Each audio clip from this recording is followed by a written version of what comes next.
Hello everyone, this is Aniruddh Walia. और आज जो लेक्चर है वो है एलिंगम डायग्राम, पूरी मेटलर्जी का सबसे इम्पॉर्टेंट टॉपिक।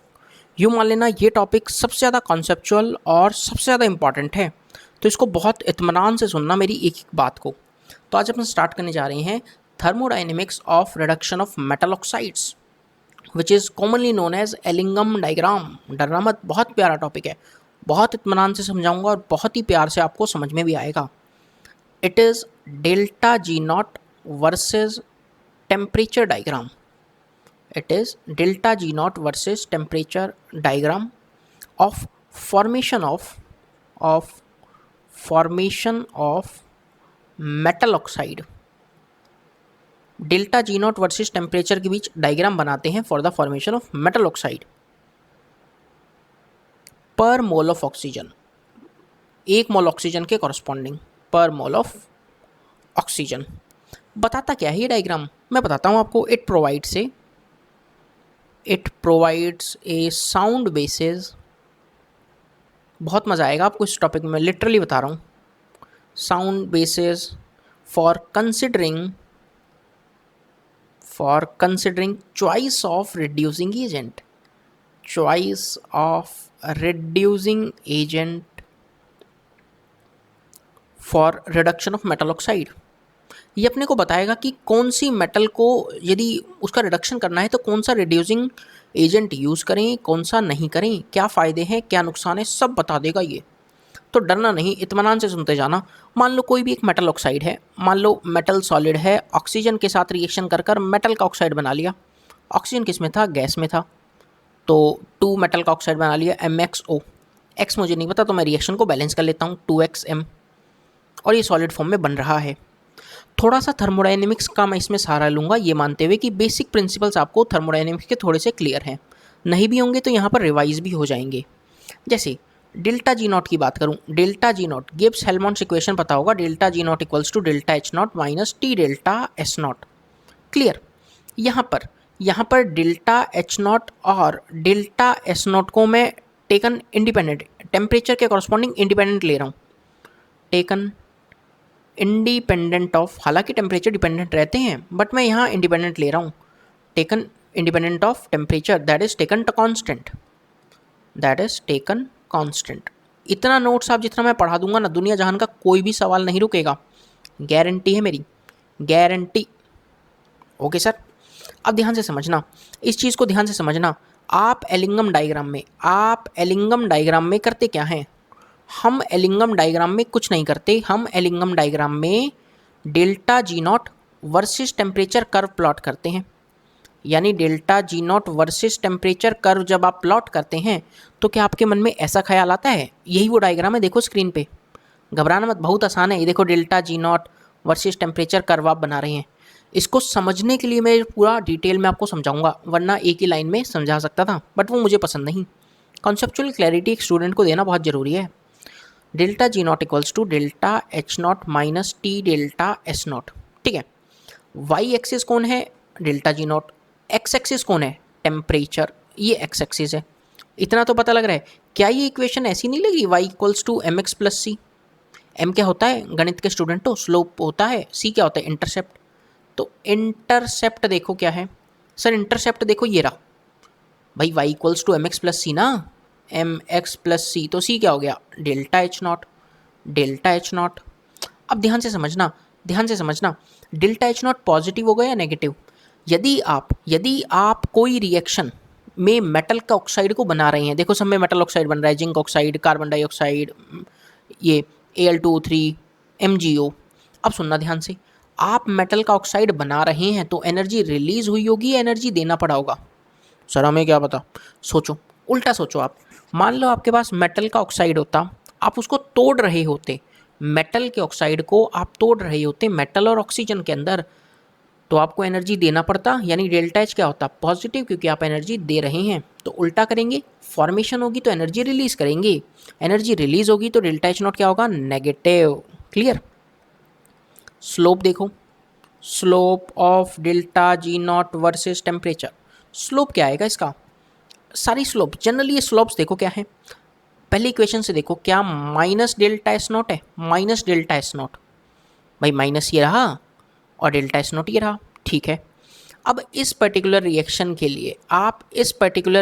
लिए डेल्टा एस नॉट देखो कैसा है, एंट्रोपी है, रिएक्टेंट साइड गैसियस कंपोनेंट है, प्रोडक्ट साइड सॉलिड कंपोनेंट है, सॉलिड से गैस की तरफ जा रहे हैं तो रेंडमनेस एंट्रोपी डिक्रीज कर रही है, तो डेल्टा एस नोट क्या आएगा, नेगेटिव। रीज़न क्या है, because BECAUSC because delta N G change in number of gaseous moles -1 है। वो होता क्या है, number of moles on the product side minus reactant side. Product में गैसियस मोल्स कितने हैं, 0, रिएक्टेंट में कितना है, 1, ऑक्सीजन के आगे 1 है ना, तो कितना हो गया, -1। सॉलिड से यदि लिक्विड, सॉलिड से लिक्विड, लिक्विड से गैस जाते हैं तो एंट्रोपी बढ़ती है क्योंकि रैंडमनेस इंक्रीज कर रही है, और उल्टा हो रहा है तो डिक्रीज करेगी। क्या इतना बात पता लग रहा है कि डेल्टा एस नॉट नेगेटिव है और बाहर एक माइनस है तो ओवरऑल चीज़ पॉजिटिव हो गई। जनरली स्लोप्स पॉजिटिव आएंगे। बोलो क्या यार, इतना तो पता लग रहा है अपनों को, इतना पता लग रहा है। हाँ, अब ये कुछ ऐसे कर्व्स बना रखे हैं, मैं भी एक बार इनको बनाना चाहूँगा एक बार अपने लेवल पे, ताकि आपको थोड़ा सा क्लैरिटी दे पाऊँ, है ना। हालांकि not on basis on scale, but आपको मज़ा आएगा। Delta G naught kilo joule per mole, ठीक है। और यहाँ टेम्परेचर, बहुत प्यारा टॉपिक है और मुझे बहुत अच्छा लगता है टॉपिक, क्योंकि कॉन्सेप्चुअल है, इसमें कुछ ज़्यादा रटने का नहीं है, सब कुछ समझने का है। आप मेरे साथ इत्मीनान तरीके से समझेंगे और आपको मैं गारंटी देता हूँ बहुत मज़ा आएगा। ये -1200 है, मैं इसको थोड़ा सा दिखा देता हूँ क्लियर, है ना, ताकि कोई कन्फ्यूज़न ना रहे। मुझे बहुत मज़ा आता है टॉपिक पढ़ाते हुए, है ना।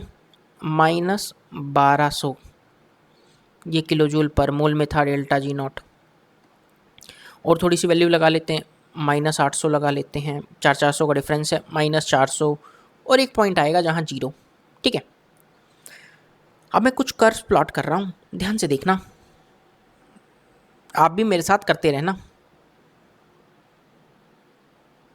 शार्प चेंज नहीं, थोड़ा सा लाइट चेंज रखेंगे।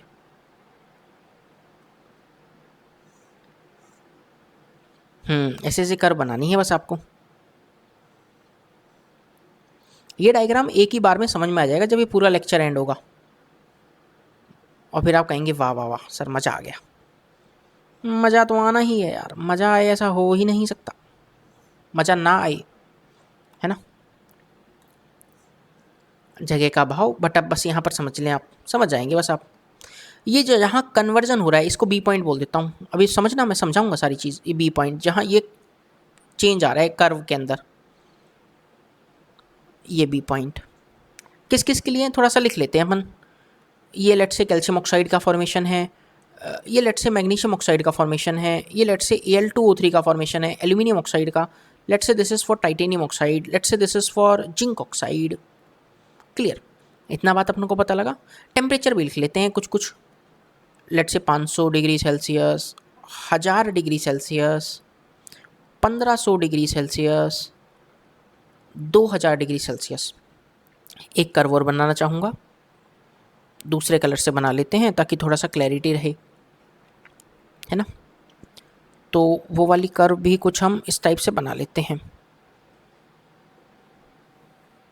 हाँ, ये वाली कर्व जो है, दिस इज़ फॉर कार्बन से कार्बन मोनोऑक्साइड का बनना, this curve is for carbon से कार्बन मोनोऑक्साइड का बनना। अब ये जो चेंज आ रहा है, जो बी पॉइंट लगा है, ये मेरा क्या है, these abrupt point indicate phase change of the metal. लिखेंगे जहाँ ये बी पॉइंट है, क्या है, दीज अब्रप्ट पॉइंट्स इंडिकेट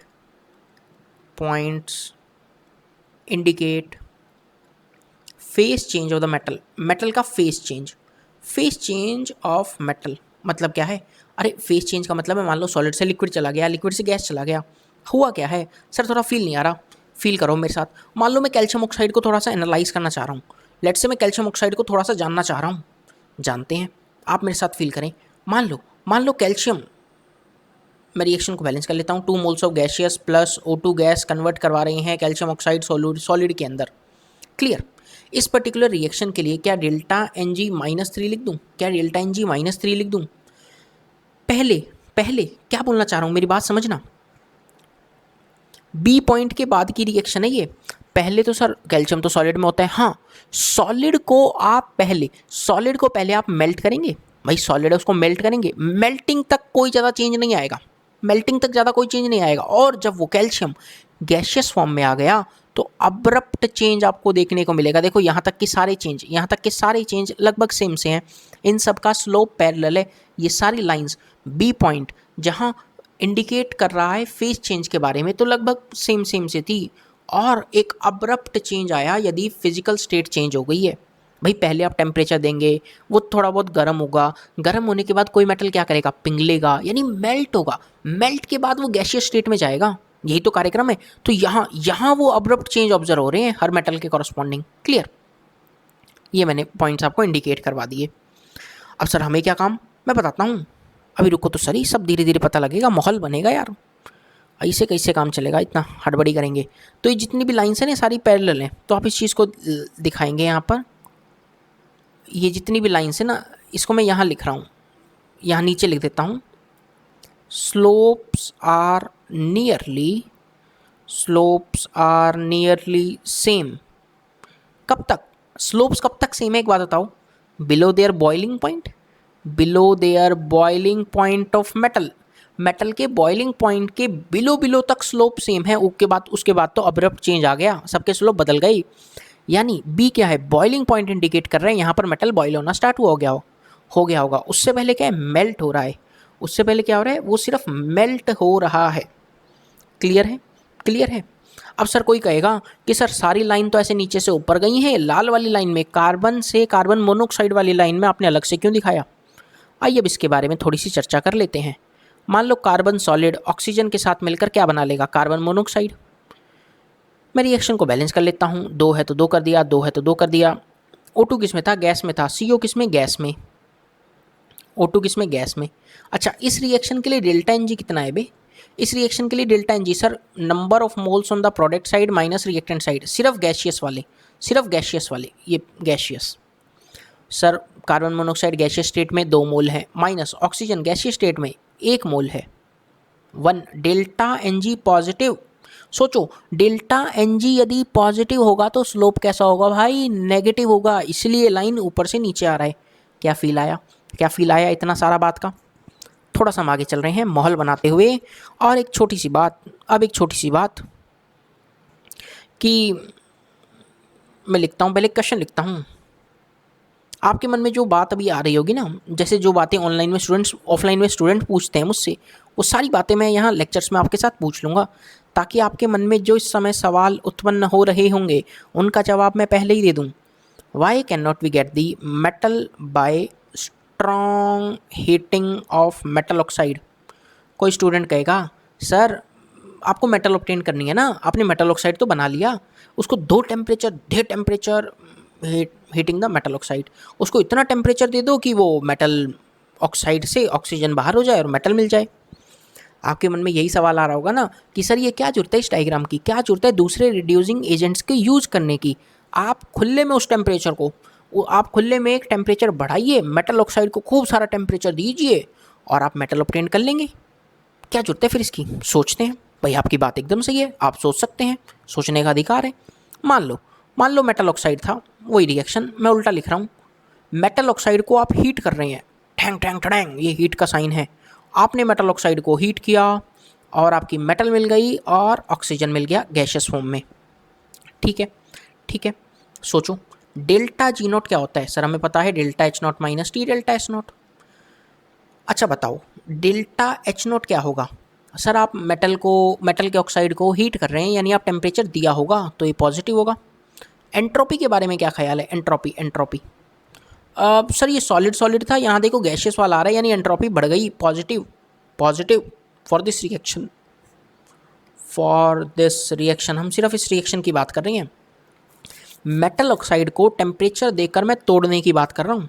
अब सोचो जो रूम टेम्परेचर की बात होगी ना, रूम टेम्परेचर की, तो डेल्टा G नॉट पॉजिटिव आएगा at room temperature.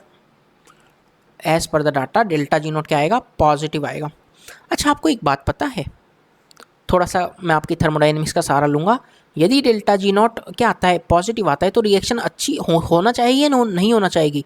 Sir not feasible, not feasible या नॉन स्पॉन्टेनियस। अरे वाह, आप तो समझदार हैं। डेल्टा जी नॉट होता है तो फिजिबल है, नेगेटिव होता है तो फिजिबल है। और सर जीरो हो जाए, अरे जीरो हो जाए तो इक्विलिब्रियम पे है, जीरो हो जाए तो इक्विलिब्रियम पे है, delta G not at equilibrium zero होता है। अरे वाह, मज़ा आ गया, मज़ा आ गया आपको। अब सर हम तो डेल्टा जी को नेगेटिव करके मानेंगे, डेल्टा जी नॉट को हम नेगेटिव करके मानेंगे, यानी फिजिबल बनाकर मानेंगे। हमने कसम खाई है, हम एलिंगम डायग्राम को चकनाचूर कर देंगे। हम टेम्परेचर इंक्रीज़ करना स्टार्ट कर रहे हैं, हम पागलों की तरह, हम पागलों की तरह टेम्परेचर को इंक्रीज़ करना स्टार्ट कर रहे हैं। कर दो, कर दो। जैसे ही आप टेम्परेचर को इंक्रीज़ कर रहे हैं तो दोस्त क्या होगा, सर टेम्परेचर इंक्रीज़ हुआ तो बाहर माइनस लगा हुआ है, ये वाला चीज़ ज़्यादा हो जाएगा, तो क्या डेल्टा जी नॉट आपका नेगेटिव हो जाएगा? Delta G naught becomes negative. हाँ हाँ, कब होगा? जब आपने टेम्परेचर बढ़ाया, यानी at a very high temperature, यानी at a very high temperature. हाँ, टेम्परेचर बहुत ज़्यादा रहा होगा तो डेल्टा जी नॉट क्या हो गया? नेगेटिव हो गया। डेल्टा जी नॉट नेगेटिव हो गया यानी रिएक्शन फिजिबल हो गई। And we can get metal at very high temperature. Sir हमने कहा था ना, हम टेम्परेचर बढ़ाकर ऑब्टेन कर लेंगे मेटल। अरे रुको तो सही, पिक्चर बाकी है अभी मेरे दोस्त। टेम्परेचर बढ़ाकर आपने मेटल तो ऑब्टेन कर लिया है, बट मैंने मेटलर्जी जब स्टार्ट किया था, पहला ही लेक्चर में बोला था, आप और से मेटल को जब एक्सट्रैक्ट कर रहे हैं तो कैसे एक्सट्रैक्ट होना चाहिए? इकोनॉमिकली, इकोनॉमिकली ना। अरे पैसे का भी तो ख्याल रखना है, यूँ नहीं कि आपने टेम्परेचर बढ़ाते गए। अच्छा, ये टेम्परेचर कितना वेरी हाई होता है, आपको इसका आइडिया है कि जो वेरी हाई टेम्परेचर लिखा है ये मैंने कितना होता है? ये करीबन होता है 2000 Celsius, 2500 Celsius, 3000 Celsius, 3000 degree Celsius पे तुम मेटल को हीट कर रहे हो। अरे टेम्परेचर बढ़ा रहे हो, ईंधन लगेगा, फ्यूल लगेगा, कितना खर्चा हो जाएगा तुमको पता है? है इसीलिए हम ये काम नहीं कर रहे।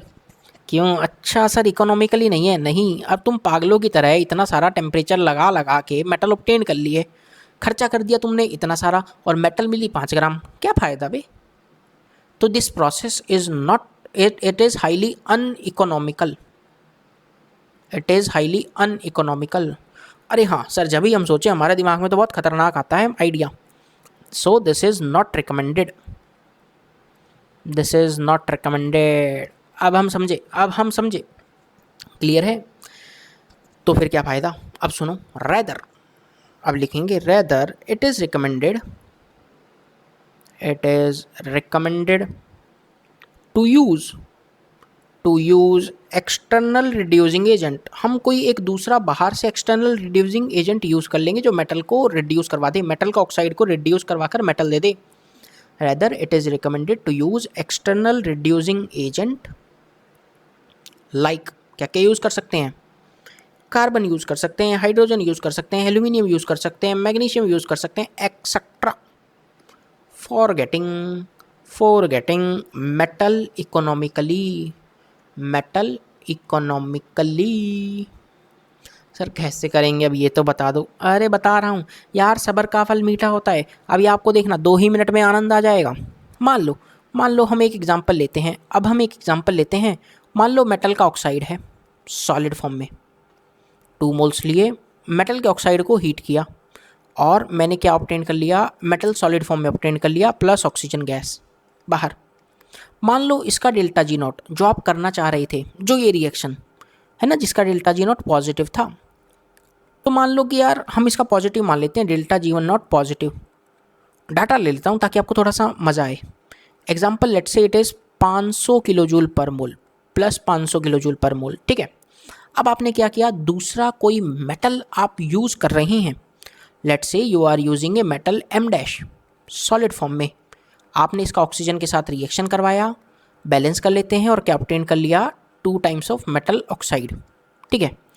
ये रिएक्शन जिसका डेल्टा जी नॉट क्या था? नेगेटिव था, नेगेटिव, वो भी हाईली नेगेटिव, यानी ये मेटल ऑक्साइड बनाना चाहेगी बहुत बढ़िया तरीके से, वो मेटल हम यूज़ करेंगे।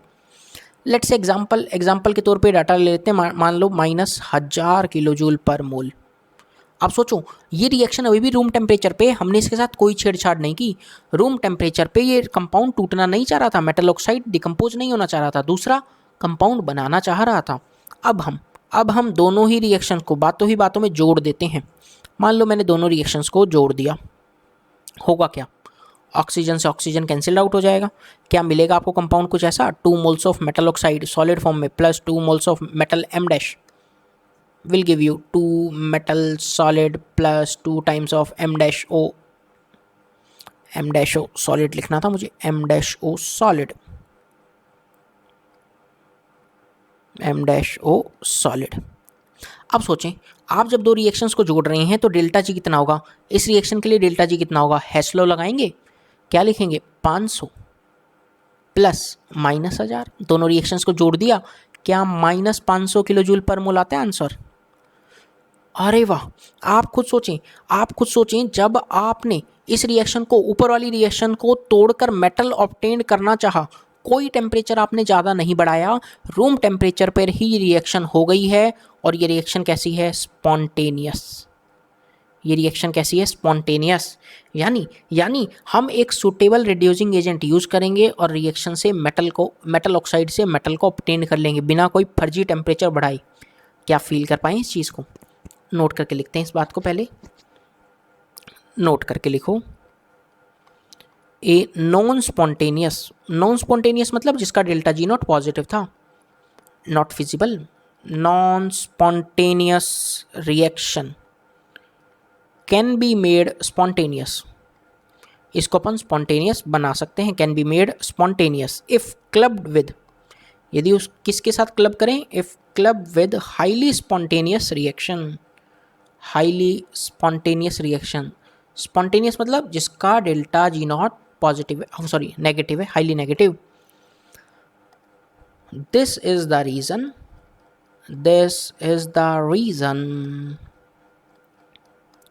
why we use an external reducing agent।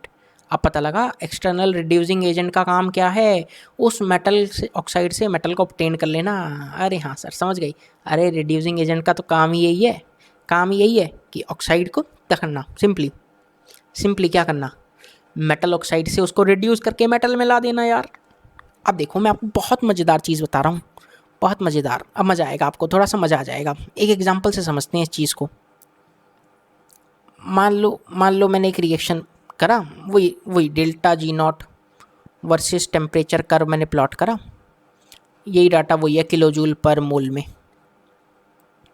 मैं मार्किंग कर लेता हूँ। मान लो ये है -1000 पे और ये -500 पे और ऊपर जाके कहीं 0 हो रहा है, ठीक है। और ये एक मेटल ऑक्साइड है। 2 कर्व मैंने बना ली, ठीक है, 2 कर्व मैंने बना ली। मान लो ये M डैश O है, ये M डैश O कोई मेटल ऑक्साइड है, और इस कर्व पे क्या है? M डबल डैश O कोई दूसरा मेटल है। आपको अभी 2 मिनट में मज़ा आने वाला है, बहुत मज़ा आने वाला है दोस्तों, मैं लिख के दे रहा हूँ, गारंटी बता रहा हूँ। मान लो कोई पर्टिकुलर टेम्परेचर T पे हम बात कर रहे हैं, मान लो कोई पर्टिकुलर टेम्परेचर T पे बात कर रहे हैं। इस टेम्परेचर T पर डेल्टा जी नॉट का वैल्यू मान लो कि यहाँ से मैंने चेक किया, करीबन आ रहा है -700 किलो जूल पर मोल आ रहा है। और यहाँ पे कहीं डाटा, ये ऊपर ले लेना 0, और ये कहीं माइनस में आ रहा है, माइनस में करीबन मान लो रफ आइडिया ले रहे हैं, मान लो -100 किलो जूल पर मोल आ रहा है। क्या जाता है? मान लो इस पॉइंट पे आपने डेल्टा जी नॉट का डाटा ले लिया, एलिंगम डायग्राम। अब सोचना, मैं कॉन्सेप्ट देने जा रहा हूँ आपको 2 ही मिनट में। मान लो मेरे पास M डबल डैश O ये मेटल ऑक्साइड था, जिसको मैंने हीट किया सॉलिड फॉर्म में, नॉर्मल 2 M डबल डैश में कन्वर्ट हुआ प्लस ऑक्सीजन गैस बाहर। इसके लिए मेरे दोस्त डेल्टा जी नॉट क्या होगा? सर ये तो बनने वाली रिएक्शन है, तो फॉर्मेशन है ना, मेटल ऑक्साइड बनकर बैठा है, तो डेल्टा जी नॉट -1000 आ रहा है इस टेम्परेचर T पे। हम तो उल्टा लिख रहे हैं, हम तो तोड़ रहे हैं, इसको तोड़ रहे हैं, तो डेल्टा जी नॉट क्या हो जाएगा यार मेरे दोस्त? पॉजिटिव हो जाएगा, 100 किलो जूल पर मोल। हाँ सर, बिल्कुल सही बात है, ये तो 100 किलो जूल पर मोल हो जाएगा। उल्टा सोचो, अगली वाली रिएक्शन जिससे मेटल ऑक्साइड बना होगा M डैश O वाला, 2M dash solid oxygen gas के साथ रिएक्शन कर क्या बनाया होगा? 2M डैश O बनाया होगा, 2M dash O solid form में। सर ये तो बना हुआ है बस, तो इसके लिए जो डेल्टा जी नॉट है वही लिखेंगे क्या, -700 किलो जूल पर मोल। मैं दोबारा बताता हूँ किसी को कन्फ्यूज़न ना हो जाए। ये जो रिएक्शन है, ये कर्व बनी है, ये metal oxide M double dash O बना हुआ है, यानी मेटल प्लस ऑक्सीजन से मेटल ऑक्साइड बना होगा, तो जिसका डेल्टा जी नॉट नेगेटिव है, उल्टा लिखेंगे तो पॉजिटिव हो जाएगा। ये तो हमने फॉर्मेशन वाली लिखी है ना। अब दोनों रिएक्शंस को जोड़ दो, O2 से O2 कैंसिल हो गया, क्या बनने वाली रिएक्शन, क्या बनने वाली रिएक्शन कुछ ऐसी होगी, देखना 2M double dash O, 2M dash will give you 2M double dash plus 2M dash O। अब इनके लिए डेल्टा जी नॉट कितना आएगा मेरे दोस्त, 100 -700, क्या मेरा कुछ ऐसा होगा 100 -700, सर हो गया कितना -600। अरे चाचा नेगेटिव है, यानी ये रिएक्शन है स्पॉन्टेनियस। स्पॉन्टेनियस मतलब हो सकती है रिएक्शन, और हम खुश हो गए हैं, हमने रिएक्शन को स्पॉन्टेनियस कर दिया।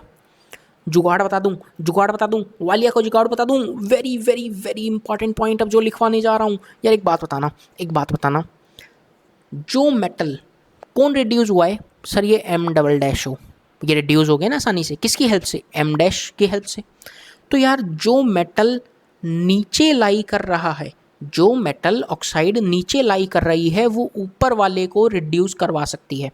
जो कर्व, यानी एलिंगम डायग्राम की स्टडी बता रहा हूँ, अब कंक्लूड करने जा रहा हूँ मैं अपनी बातों को।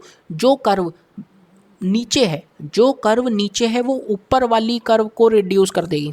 लिखो इस चीज़ को, सारा कंटेंट फ्री है, अनिरुद्ध वालिया का सारा कंटेंट फ्री है अपने यूट्यूब चैनल पे। प्लीज़ सब्सक्राइब कर लेना भैया इस चैनल को, मेरे चैनल को, मज़ा आ जाएगा आपको।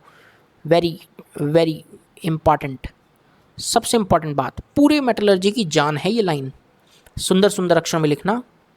If a metal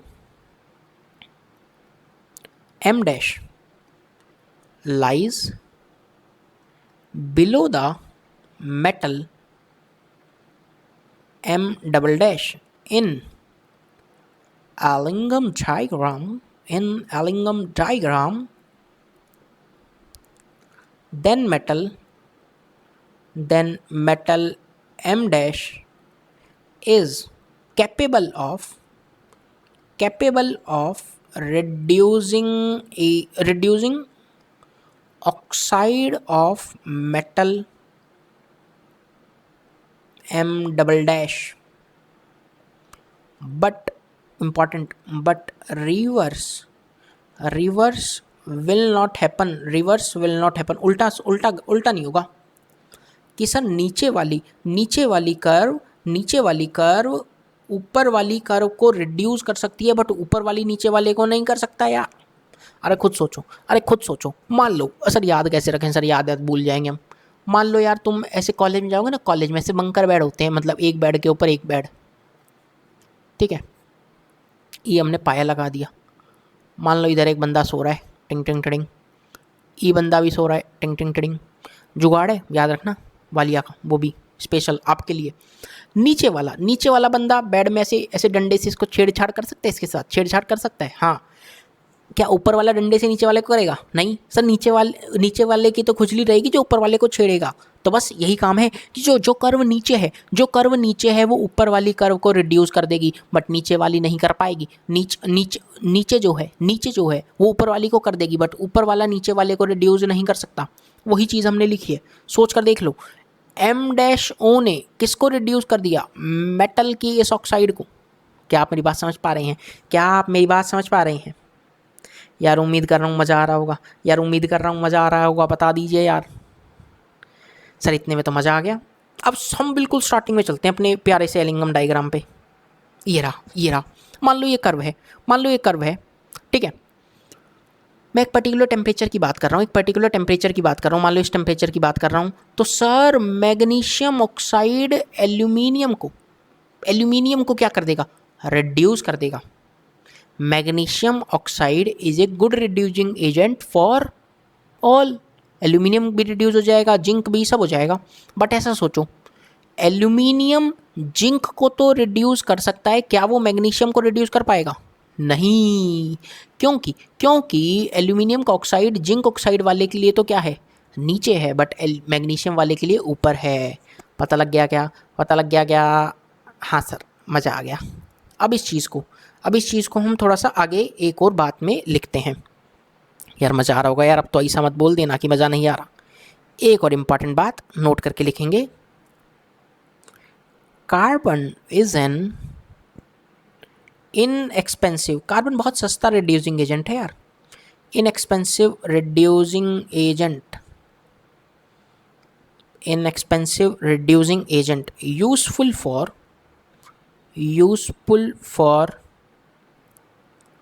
reduction of oxides of iron, lead, zinc etcetera, इन सबको जनरली क्या कर देगा, रिड्यूस कर देगा। आपको किससे समझना ही चीज़ें, एलिंगम डायग्राम से। अब देखो हम एक कर्व बनाने जा रहे हैं, हम एक वापस से कर्व बनाने जा रहे हैं, आपको बहुत मज़ा आएगी। सर आज तो खतरनाक पढ़ा दिए हो आप, मज़ा आ गया है। अरे मज़ा आना भी चाहिए था। तो सर यानी ये पूरा जो कंटेंट आपने अभी बताया ये सिर्फ इस बात को समझाने के लिए था कि नीचे वाली कर्व ऊपर वाले को रिड्यूस कर देगी। हाँ अभी और भी अभी पिक्चर बाकी है मेरे दोस्त, अभी पिक्चर बाकी है मेरे दोस्त। ये वाली कर्व कौन सी है, कार्बन सॉलिड से ऑक्सीजन गैस कंबाइन कर क्या बना रही है, CO2 गैस बना रही है। अच्छा इसके लिए डेल्टा जी नोट कितना है, सर डेल्टा जी नोट तो 0 है क्योंकि रिएक्टेंट साइड भी एक गैशियस मोल है और प्रोडक्ट साइड भी एक गैशियस मोल है, 1 - 1 0।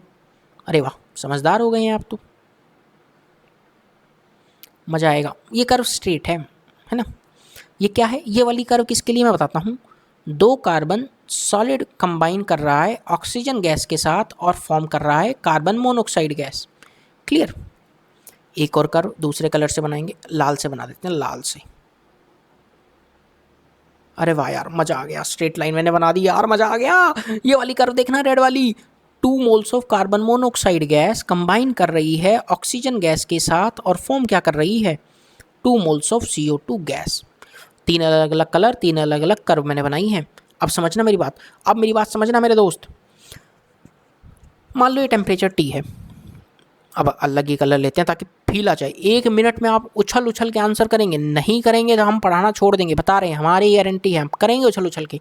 लो टेम्परेचर, मान लो ये टेम्परेचर है ना, ये T टेम्परेचर से पहले के टेम्परेचर को मैंने लो टेम्परेचर बोला है, ये लो टेम्परेचर है।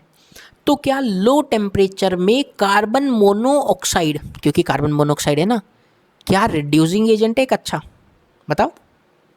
हाँ सर क्योंकि उसकी कर्व नीचे है। अरे तो खुले में लिख लो ना, डरते किससे हो बे, लिखो इस चीज़ को यहाँ पर, इन लो टेम्परेचर रेंज, अच्छा नीचे लिख लेते हैं आराम से, इन लो टेम्परेचर रेंज में carbon monoxide is a better reducing agent, एक और कलर। अब देखो, अब ये बताना, ये हाई टेम्परेचर है, मान लो ये वाली रीजन क्या आ गया, हाई टेम्परेचर रीजन आ गया। भाई टेम्परेचर बढ़ा रहे हैं ना, लेफ्ट से राइट चल रहे हैं, टेम्परेचर इंक्रीज कर रहा है, ये हाई टेम्परेचर रीजन है। तो हाई टेम्परेचर रीजन में कौन बढ़िया रिड्यूसिंग एजेंट है, सर ई हमार कार्बन, लिखो वे, in higher temperature range carbon is a better reducing agent, carbon is a better reducing agent. क्या आप फील कर पाए हैं, क्या आप मेरी बातों को फील कर पाए हैं, बोलो यार। यार उम्मीद कर रहा हूँ यार आप समझ गए होंगे यार ये चीज़ें, यार प्लीज़ बता दो। सर ये सब चीज़ें तो अपने को क्लियर हो गई हैं। अब लिखते हैं, अब हम कुछ कुछ बातें मैं आपको लिखता हूँ थ्योरी, क्योंकि जितनी थ्योरी मैं यहाँ पे पढ़ा दूंगा उसके बाद आपको कहीं कोई कंटेंट पढ़ने की जरूरत नहीं है। आप सिर्फ खुले में JEE Main, JEE Advanced, NEET, AIIMS, board सबके सवाल लगाना, हर सवाल बनेगा। Principally carbon can reduce almost all metal oxides. Generally carbon है ना सभी को रिड्यूस मार देता है। रीज़न आप सोच सकते हैं, सर क्योंकि टेम्परेचर बहुत ज़्यादा है ना। हाँ दऊ temperature of reduction may very high and may not be economical. Sir temperature ज़्यादा हो गया तो इकोनॉमिकल नहीं होगा। हाँ तो मैं इसको लिख रहा हूँ, देखो, and may not be economical, चमकता अपने कोई बात। इंपॉर्टेंट बात में अगली चीज़ लिखेंगे, carbon is not used for carbon is not used for reduction of active metal oxides like Al2O3, MgO, manganese oxide, sodium oxide, Na2O, chromium oxide, Cr2O3, Mn3O4 etcetera. Generally इनके लिए कार्बन अपन use नहीं कर सकते। Reason अरे reason last lecture में बताए थे। Also reason क्या है, एक तो हाई टेम्परेचर पे होता है और दूसरा कार्बाइड बना लेंगे। Also at high temperature many metals like कौन कौन, क्रोमियम, मैंगनीज, जनरली क्या बना लेंगे, कार्बाइड्स बना लेंगे, फॉर्म मेटल कार्बाइड्स। ये मेटल के कार्बाइड्स बना लेते हैं जनरली, इसलिए हम यूज़ नहीं करते। अच्छा एक बात और लिखूँगा, सारा थ्योरी लिखवाना मेरा काम है यार। H2 is also avoided as Ra is nothing but reducing agent. H2 is also avoided as reducing agent in metallurgy।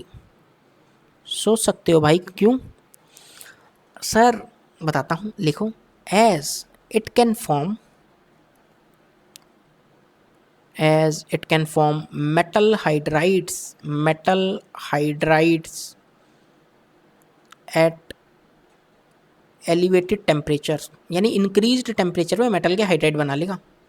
It forms metal hydride at elevated temperatures and also, आगे लिखो, and also there is a potential hazard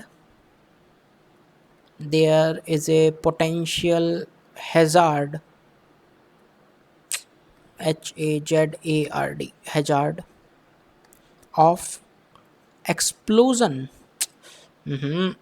अरे explode भी तो हो सकती है दोस्त, दोबारा लिखते हैं चीज़ें, सुंदर सुंदर रहनी चाहिए ना नोट्स तो। There is a potential hazard of explosion of hydrogen coming in contact with atmospheric O2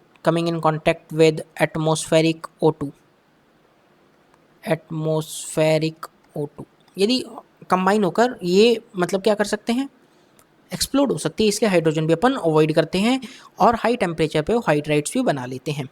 एक छोटा सा question, can we use aluminium metal for reduction of, board में ऐसा ही सवाल आएगा और ऑब्जेक्टिव सवाल मैं आपको मेनली नेक्स्ट वीडियो में प्रैक्टिस भी करवाऊंगा। Can we use aluminium metal for the reduction of magnesium oxide? Yes, we can use at high temperature when, कब इसको एल्यूमिनियम मेटल को रिडक्शन के लिए यूज ले सकते हैं? एल्यूमिनियम मेटल को मैग्नीशियम ऑक्साइड को रिड्यूस करने में कब काम आएगी? जब एल्यूमिनियम की कर्व नीचे रहे या ऊपर? सर नीचे वाला ही तो ऊपर वाले के उंगली करेगा। बिल्कुल ठीक, सेम लॉजिक यार, एल्यूमिनियम की कर्व नीचे रहनी चाहिए। लिख दो यार, लिख दो। Yes, we can use at high temperature when aluminium graph goes below magnesium in Ellingham diagram। Sir मज़ा आ गया। एक ही चीज़ दिमाग में रखनी है, कर्व देखो जो एक्चुअली इसकी एलिंगम डायग्राम पे कर्व आती हैं कुछ ऐसी आती हैं, delta G not versus temperature curve. मैं कर्व को बनाना चाहूँगा आपके लिए, कुछ ऐसी सी कर्व मिलती है ना, कर्व अलग अलग कलर से बना देते हैं, थोड़ी सी फील आ जाएगी आपको। सर सही बोल रहे हैं, फील बढ़िया आएगी हमको। अरे तुम ज़्यादा फील मत लो भाई। ई वाला कर्व किसका है? एल्यूमिनियम का ऑक्साइड का, Al2O3। और ये पीले वाला सर जी पीले वाला है हमारा मैग्नीशियम ऑक्साइड। ये पॉइंट किस पे रिप्रेजेंट करता है? बॉइलिंग पॉइंट, क्योंकि अब्रप्ट चेंज है किसमें? फिजिकल स्टेट में।